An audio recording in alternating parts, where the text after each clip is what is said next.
Hello and welcome to a new episode of Legacy. I'm Peter Frankopan. I'm Afua Hirsch. And this is Legacy, the show that explores the lives, events and ideas that have shaped our world and asks whether they have the reputations that they truly deserve.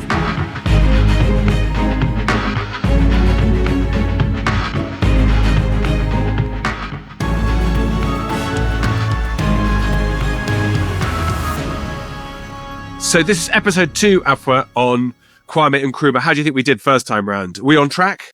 I think so. I mean, it's a giant legacy. It's a complex story. You know, and for our listeners, I guess we want to make sure that we paint the picture of the environment that he is living in so that his thoughts and actions make sense. But at the same time, we really want to get to the legacy of this man. So, you know, we're doing our best to balance it. I've got a lot in my head. I'm trying to stay focused. Peter, you're really helping me keep on track. Well, I know this is one that really matters to you. And when we got to the end of the first episode, we had Nkrumah heading off to the United States. He was thinking very deeply about Africanism in general. He was thinking about the legacies of religion and of his own journey. And he's, I think, heading off to the US to try to learn more about a changing world in the early 1930s. Tell us about, he spent 10 years or so in the US. Tell us about that process. What's he trying to achieve? What does he do? Well, he's going to get a degree, like many aspirational young Africans who travel abroad. And, you know, the way I like to think of it is that he goes into America, this young colonial African looking to gain intellectually and become a professional person who can achieve utility and effectiveness back home.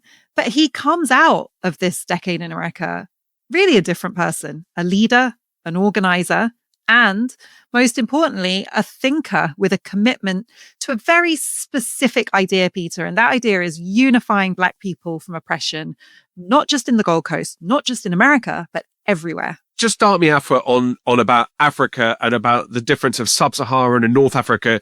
When we're talking about Africa and all Africans and Pan-Africanism, is Nkrumah thinking at the moment about Black people? Is he thinking about West Africa? Is he thinking about different parts of the continent? How's he conceptualizing Africa at the time in the early 1930s? Well, one of the achievements of British colonialism and European colonialism was to really divide Africans. So even within West Africa, which is one region of the African continent, you know, you've got divisions between British rule, you've got Nigeria, which is not yet to become Nigeria, the Gold Coast, Sierra Leone, and the Gambia. But you've got the majority of the land is owned by France. You've got big Francophone West African colonies. You've got a couple of Lusophone colonies, Sao Tome and Cape Verde. You've got Spanish-speaking colonies, Equatorial Guinea. So you've just got this huge division so that even neighboring countries don't speak the same language, don't have the same infrastructure. And then you've got this idea that divides North and South Africa.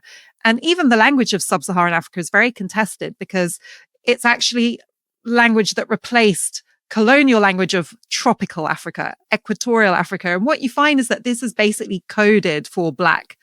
And in colonial times, there was this idea that North Africa was more civilized than sub-Saharan Africa because it was part of the Roman Empire, as you know so well from your work. You know, it was closer to Europe. It had European adjacent civilizations. If you look at the ruins in Carthage, for example, or the connection between the Moors in Morocco and southern Spain. So there was this idea that, you know, even though it was still Africa, it was kind of closer to civilization, whereas the language of sub-Saharan Africa was reserved for the people that Europeans had the least regard for, Black people whose cultures were different, whose religions and spiritual systems were different. And this division still operates today. If you hear the way that the development community, for example, describes these different parts of the African continent. And we'll get to it later, but one of the things that made Nkrumah different was that he wanted to unite the whole African continent. He wanted to get rid of that division between North and Sub-Saharan Africa. He wanted to include East and Southern Africa with their very different systems of settler colonialism.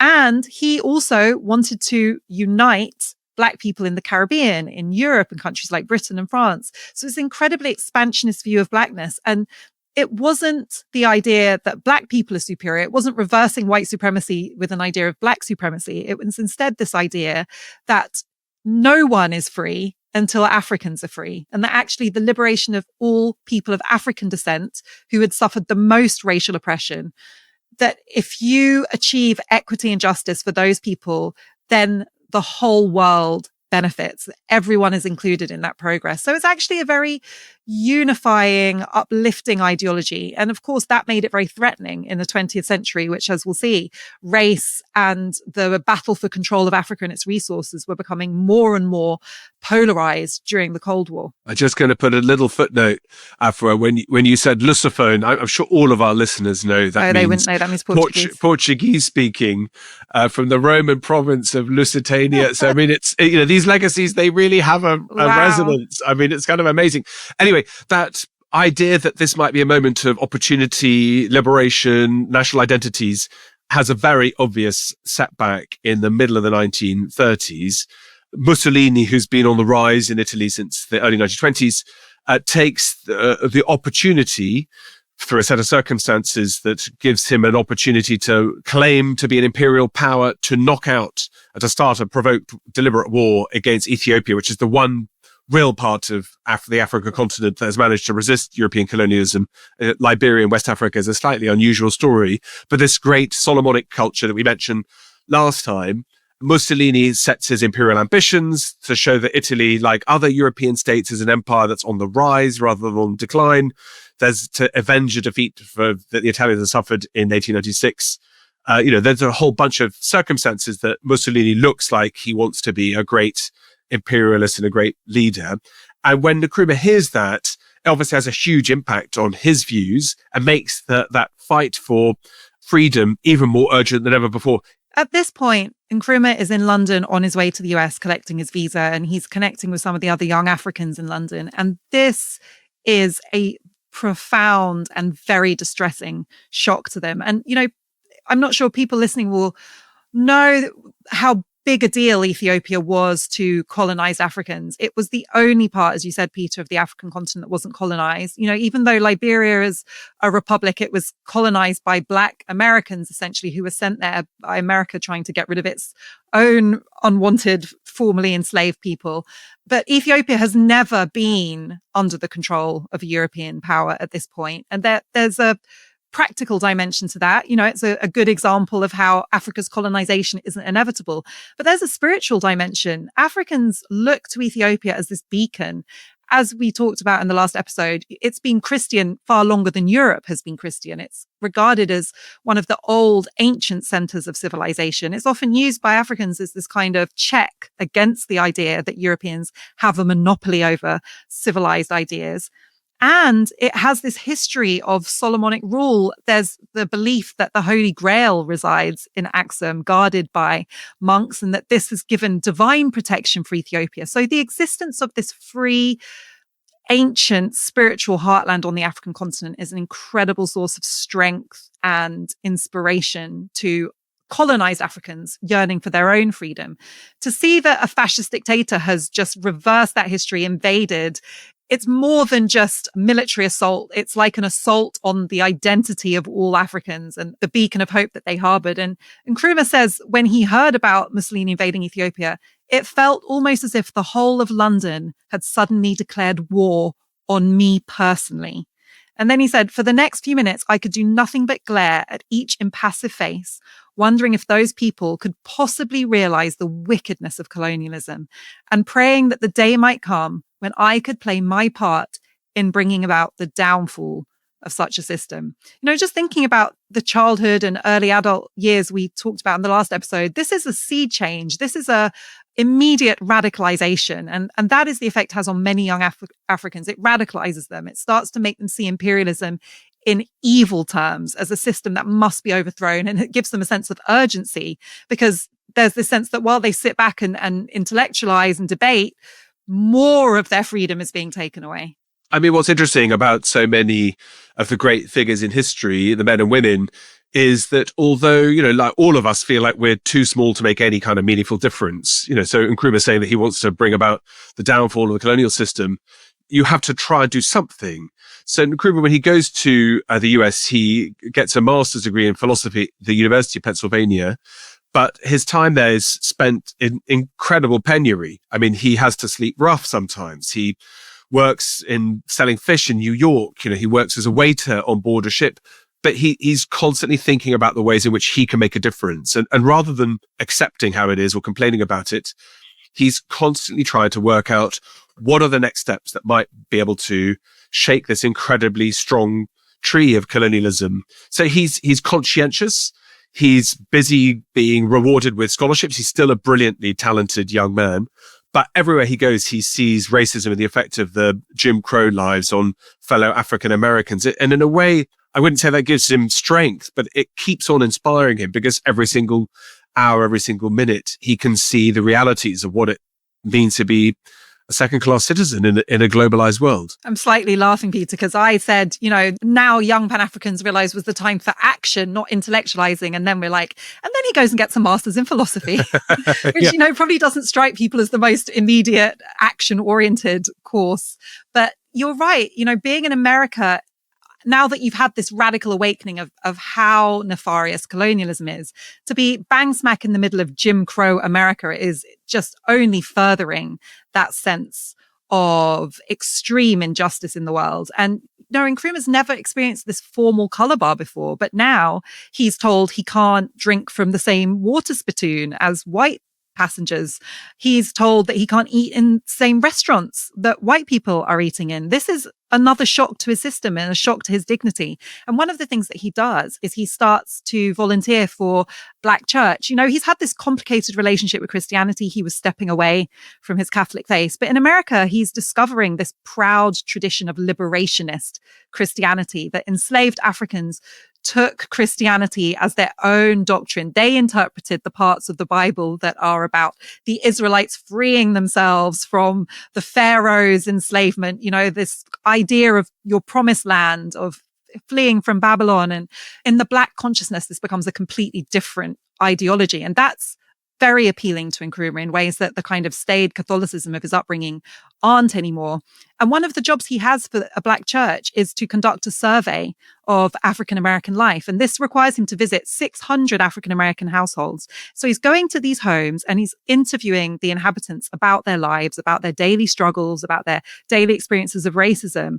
And that has a profound impact on him to really see up close in an intimate way. Because of course, African Americans are talking to him as a fellow Black person, even though he's from a very different place. They're sharing things that they wouldn't share with a white person interviewing them. And he's really understanding just how insidious racism is, both in its formal structures, but also its psychological effects. And he will never forget the lessons that he learns in this era. I mean, what's interesting, I remember interviewing Michael Holding, the legendary West Indian fast bowler, incredibly thoughtful, eloquent, brilliant man. And he said, when he went to New York for the first time, also one of the things that shocked him most was seeing poor white people. So, when Nkrumah comes to the United States, he's obviously shocked to see the conditions that Black people live in, but also seeing that not everybody who's white is rich, which is the experience he's grown up with. They're the ones who make all the decisions. They're the ones who tell you what to do. They're the ones who set the rules. Especially in Ghana, because the only white people in a country like Ghana really are the colonial officials and the people running the mines. Just sorry to interrupt, but I have had this experience because I'm so used to being in West Africa where still today, white people are expats. They're corporate relocations, they're on corporate jobs, they are working for embassies or the Peace Corps or USAID or DFID. When I went to South Africa, I went to Durban, for example, and I saw homeless white people in Durban begging.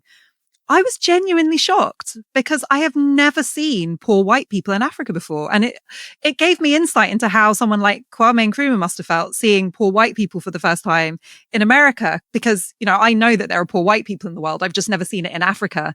But for them, they were told that white people are civilization itself, so that is really it's a really shocking thing. And my grandparents have similar stories. I think many of the first generation of Africans to live in Europe, our grandparents and great-grandparents also had that experience coming to Britain and realizing there were factory workers who were white.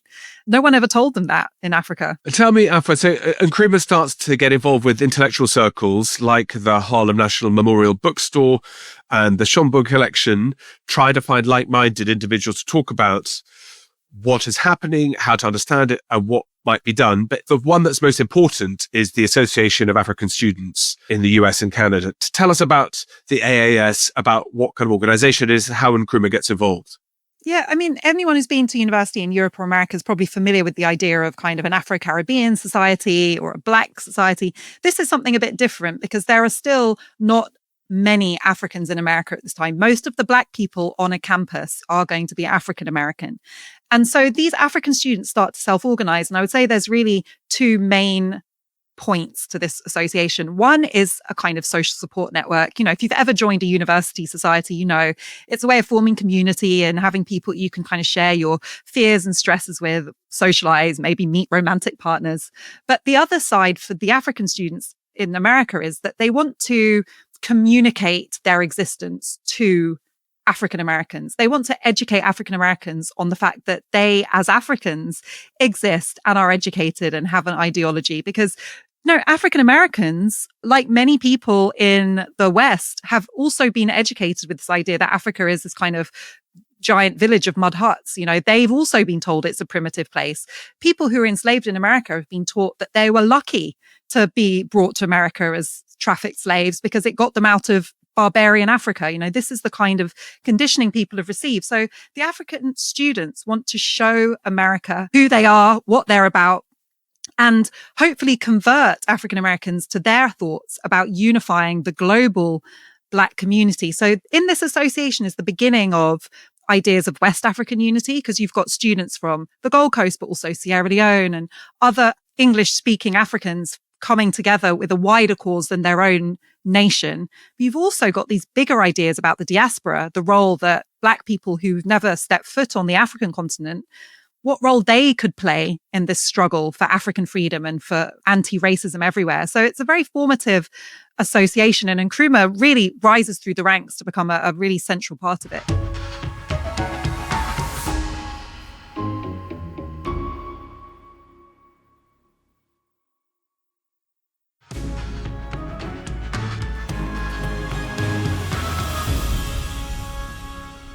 How does it work, Afua? Because, Africa has so many diversities. I mean, there's more genetic diversity in Africa than all the other continents. And so when one talks about Pan-Africanism or West Africa or Akan or Ghanaian, whatever the label you want, one's layering over all of that. So is that a response to the fact that the fate and the lot of people in Africa is so poor, you have to build alliances that puts everybody in the same basket? Or are there discussions also that Nkrumah is involved in about working out who exactly is who, and should countries be set up on the lines that have been chosen by European states and by incorporations of people being pushed together? How does it work around diversity rather than just Pan-Africanism? Well, it's a really interesting question because I don't think people realize that, Africanness is in some ways a white construct. Africans weren't African until Europeans came along. They were Akan, they were Yoruba, they were living their own experience with their own interests, their own culture, their own ambitions for their society. And there were colonizers within the African continent. I mean, the Akan were great colonizers of large parts of West Africa. So it's only in the context of having the same kinds of experience of colonialism, the same experience of having their people trafficked as slaves, the same experience of having these violent wars started, then having their land taken and then being formally colonized, that's beginning to unite them. Just like Blackness wouldn't be an identity without the invention of whiteness. So in a way, it's a response to the ways in which colonialism and racism have played out. But, I think the Pan-Africanists would say there's a deeper truth to it. To be African is something beyond belonging to a certain ethnic group or nation state. There's a kind of consistency in some of the deeper spiritual or cultural ideas around being African. But till today, that's contentious, and we'll get to it. But one of the big problems Pan-Africanism is going to have as the 20th century progresses is the two competing ideas. Nkrumah's idea, which is unite Africa. Africa can only succeed in unity. It needs to be basically a United States of Africa, a bit like the American federal system, where each state is part of the United States, versus other African leaders who want independence from colonialism, but they want to rule their own country. They want to keep Senegal or Guinea or Côte d'Ivoire or Togo as its own country. They don't want it to be pulled into this wider federation. And, those differences have still not been resolved, and we'll see that. But at this point, one of the reasons that Nkrumah is able to dream is because he's a student. The stakes are still fairly low. While there are all these very pressing problems, they don't actually have any power yet. They're on a university campus organizing, dreaming, arguing. And, as anyone who's ever studied a social movement knows, that's so important because you, in a way, need to be cushioned from the harsh reality to have those ideas. If you were thinking about all the practical problems you would face implementing it, you would probably never even have the energy to form a plan. So this is a period of idealism, and the practical challenges to that are going to come later on. And what Nkrumah does as he finishes his undergrad studies at Lincoln, he then does his master's at University of Pennsylvania, as we mentioned. By 1943, he's playing a key role organizing the General Conference of Africans in America. And the same year, he's already giving open-air lectures talking about the suffering of African people and talking about getting rid of colonialism altogether, and of imperialism and of independence. And he's also becoming increasingly interested in Marxism that starts to become more prominent in his theoretical framework. So he talks about democracy as a liberation movement. He starts to think about the ways in which it's capitalism and elitism that is keeping the masses in place, and getting closely involved with people who are members of the Communist Party of the United States. So that flirtation of looking for lots of ideas, there are lots of other resonances that Nkrumah is playing with, again, that puts him in that kind of global context that he's been thinking about since he was even a young man. But he then goes on to do a doctorate, is the title of the thesis, The History and Philosophy of Imperialism, with special reference to Africa. But I mean, his ideas don't look that radical. Is that right, Afua? Is that fair to say? I think, now they look a little different from they did at the time, because even though he wanted this United States of West Africa, and that was a radical idea, he conceived the role of former colonizers in a very different way. For example, he thought that the United States and the governments of Europe would support this United States of West Africa, that they would be kind of benevolent patrons of this new system. And that really speaks to a naivety, I think. He thought that colonialism was an outdated system that was getting in the way of African self-determination and justice, but he wasn't fully thinking through how existential it was to Europe's economies. They weren't going to let these colonies go and then wish them the best of luck with a bit of aid on the side. Similarly, that the United States would become hostile. I mean, in fairness to him, this is the middle of the Second World War. The Cold War is not in full swing yet. It was hard at that point to anticipate how bitterly control of Africa would be fought for by the superpowers in the later 20th century. And the Second World War is making these young Africans very jaded. Many, many of Nkrumah's countrymen from the Gold Coast are fighting for Britain. They're being told that this is a war for freedom and justice, to fight, the evil Axis forces of race, anti-Semitism, oppression. But if you're an African, Britain doesn't look that different. Britain is not running the Gold Coast as a democracy. It's running it as basically a autocracy with a colonial regime that's unelected in charge. It's not giving Africans equal rights, self-determination. So all the things that you're being told you're fighting for are for Britain, not for yourself. And I think that's exposing the hypocrisy of European powers. So it's a very dynamic period. You've got this war ongoing. His own ideas are evolving, and he's still protected enough to kind of dream these dreams without having the shock treatment he'll get later about what it actually looks like to try and implement them in real life. And Aggrey dies also during this period, and that affects Nkrumah really profoundly. And actually, it has big implications for his relationship with his theological PhD that he's doing at a seminary college, because when Aggrey dies, Nkrumah wants to perform a ceremony that honors him in Aggrey's culture, which was Fanti, which is also part of the Akan, but it's a neighboring state to the Nzima one that Nkrumah's from. So he wants to do this traditional ceremony. He wants to pour libation to the ancient gods and ancient prayers in their own language. He charges the spirit of Aggrey to leave the foreign soil in which he had been resting for years and go back home to Africa to sleep with the spirits of his ancestors and have eternal rest. He's almost expelled for doing this because he's at a Christian seminary college. And the dean writes in condemnation that this was an animistic service without Christian significance, and indeed contradictory to Christian teaching.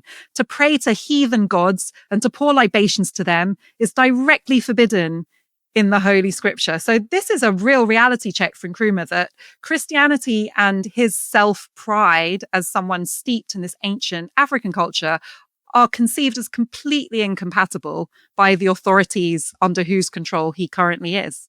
I think it's also the reaction about being told what to do, by anybody, but particularly by white religious figures who are telling him that they should control what he says, thinks, and does. And I think Nkrumah has moved far beyond this already, but with the conceptualization of the fact that it's time for a new chapter. I mean, as a fellow historian, it gives me great pleasure to shout out to Nkrumah's emphasis he puts on studying history. So he's been influenced, as we mentioned, Marcus Garvey last episode, whose Universal Negro Improvement Association plays such an important role in Pan-Africanism. But Nkrumah says that a thorough knowledge of Negro history is indispensable in the training of future leadership.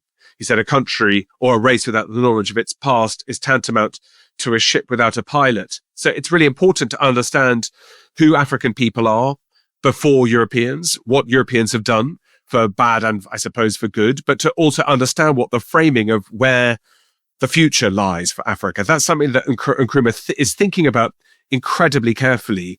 People without knowledge of the history is like a tree without roots. So he's thinking about what a world will look like where people are able to make their own decisions and not being told what to do all the time. And his experiences both in Gold Coast, but also in the United States, I think have convinced him that there's going to be no way that this is going to get solved by slow process of democracy. There needs to be more dramatic action that gets taken too. And, even just talking about history, it's a very contested idea what that means, what the role of educating Black people about history is at that time. And, as we mentioned in the last episode, in America in this period, you've got these two competing theories. One is W.E.B. Du Bois's idea that Black people need to be learning Latin and Greek. They need to understand the ancient world as conceived in European education. They need basically the same knowledge as their white peers to be able to function in the great spaces of the state, versus someone like Booker T. Washington, who thinks that education for Black people needs to have practical application. They need to be able to build farms and industries. They need agricultural skills. They need to know how to harvest the land and trade. They need more the kind of, I think now we'd recognize it as like vocational skills than this great intellectual education that gets you into places like Harvard. And so while African Americans are fiercely debating the merits of both of these ideas, and it is very fiercely debated, and in fact, it still plays out actually today, what Nkrumah does is kind of amalgamate the two in his theory. So he thinks that any education needs to be able to allow Africans to compete on the world stage. They need to be able to stand toe to toe with their peers from Europe and America. But their education system has to ask a question that's never been asked of it before. And I have to say, we're recording this in 2025. It's still incomplete today. This project was never fully carried out. And that question is, what education will furnish the needs of Africans in their own political, economical, technical, social needs, the spiritual needs of the African people to be able to thrive in their own societies? What does that look like? And how can we equip Africans to really know who they are, have that self-worth, and meet their own values? Because African values are not the same as European values. These are very communal societies. They have a different relationship with capitalism and trade. They have a different relationship with marriage and relationships. They have a different spiritual blueprint to the way that they live. And I think Nkrumah here is also speaking from his experience of having an education that forced him into a very Eurocentric model. And now he's thinking, like Booker T. Washington, who are we as Black people? What do we need? What will help us succeed and overcome all these centuries of oppression? But he's doing a PhD. He's an intellectual guy. He doesn't want to be deprived access to knowledge and literature and world history. And so he's kind of combining the two. It becomes a big part of his legacy. But because of the events we'll get to later, it never really materializes in any African country, let alone in modern day Ghana. I've got so many questions, Afua, but we're going to go off the plot if I ask why it hasn't happened, and that's still the case. We talked a tiny bit about it before, about the African people relative to African peoples. I mean, is Nkrumah thinking about Africans as all being similar and the same? Is he thinking about the ways in which East Africa is different to the West African experiences? When you say African values are different to European values, Is he thinking in those terms as well? Or are we projecting backwards now to put words into his mouth? Well, this is a fascinating time that he's living through in the 30s and 40s, because you've got these scholars like Aimé Césaire, like Frantz Fanon, C.L.R. James, who he's about to meet, great Trinidadian scholar, Léopold Senghor, who will go on to become the first president of Senegal. This generation of Pan-Africanists are poets and intellectuals as much as they are leaders. And what they're developing is this theory of the African personality. That idea will become a big part of what happens later in the story. And it's this thesis that there is such a thing as the African personality, and that it's made of kind of different ingredients to other peoples. It's got this spiritual core. It's rooted in the way that Africans connect to their gods, to the earth, to the seasons, to this afterlife. Because, you know, in many African countries, the idea is that there are three levels to reality. There are those who are alive now, there are those who have lived before, and there are those who are yet to be born. And that you can't really separate these realms, that they're all present in every moment. They're all working on our experience. And that, you know, the boundaries between life and death are much more fluid than I think we would understand in European traditions, and especially European interpretations of Christianity. So these scholars are suggesting exactly that, Peter, that there is such a thing as an African personality, and that it does have its own distinct contours, and that this is something that unites people, whether they're from Gabon or Ethiopia or Egypt to those in Ghana or Gambia. So it's quite a novel idea in the way it's being conceived at this point. And that's one of the reasons that I love looking into Nkrumah's story, because he's right at the center of all of this philosophy and theory. But what's different about this story is that, unlike other philosophers and theorizers, these people end up running countries. They end up getting their hands on nation states that change the whole pattern of geopolitical events in the 20th century. And so it's not just a nice idea, but something that becomes a real life experiment.